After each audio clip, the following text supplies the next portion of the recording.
Yo, what up sa inyo mga boss? So ngayon nandito na naman tayo sa mga vlog natin about sa ating mga G's. So ito nga pala yung mga gagamba natin, no.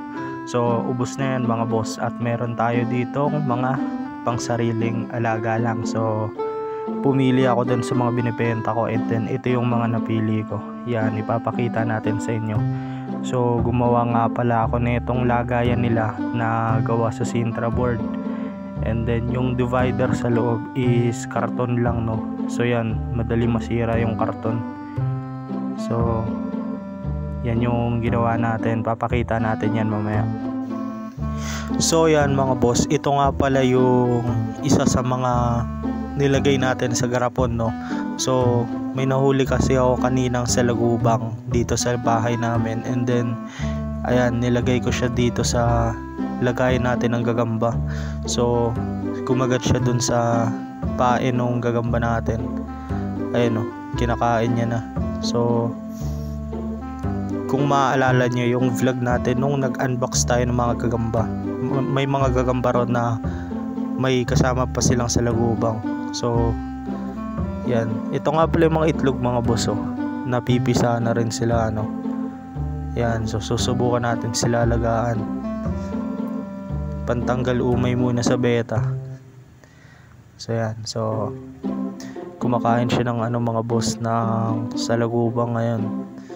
Ayun, oh. Ito yung isa sa mga pinakamalaki nating gagamba dito. Itong gagamba na kumakain ngayon. Ang haba ng paa niyan mga boss. Ayun, oh. Tamang food trip siya, oh. Yan, so tamang food trip lang. So maghahanap ako ng garapon ulit para ilalagay ko naman yung isa nating gagamba, no, doon sa garapon. Tapos mangongolekta na tayo ng ganyan. So iba't ibang gagamba. Yan, so all goods, food trip. So ito nga pala mga boss, bagong garapon natin. Nakita ko lang to dun sa beta shop natin, no. So bakante siya at meron siyang takip. Ayan, so nilagyan ko rin siya ng dried na dahon ng talisay leaves na nilalagay natin sa mga isda natin. Tapos ayan ang gagamitin natin sa kanya dito. So dito natin ilalagay yung pangalawang gagamba na ilalagay natin sa garapon. Yan, so baka bubutasan ko na lang to para may singawan siya kahit papaano, no. Tsaka yung isa nating lagayan, so bubutasan ko na lang din yun bukas siguro pag maharap natin. So yan, oh. All goods to sa kanya siguro. Malaki na siguro to para sa kanya. So ito nga pala yung laman ng box natin mga boss. Yan, yung ginawa nating Sintra board. Tapos bulok yung divider natin kasi naglagay tayo ng lagayan ng inumin nila, yung bulak na may tubig, kaso sinipsip ng karton. So yun, palpak.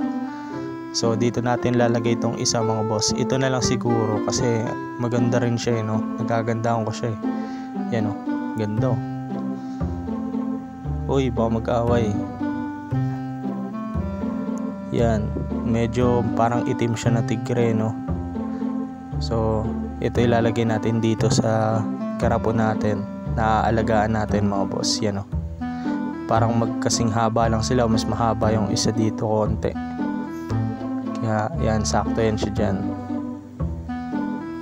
Yan, oh, tamang pahinga siya agad, oh.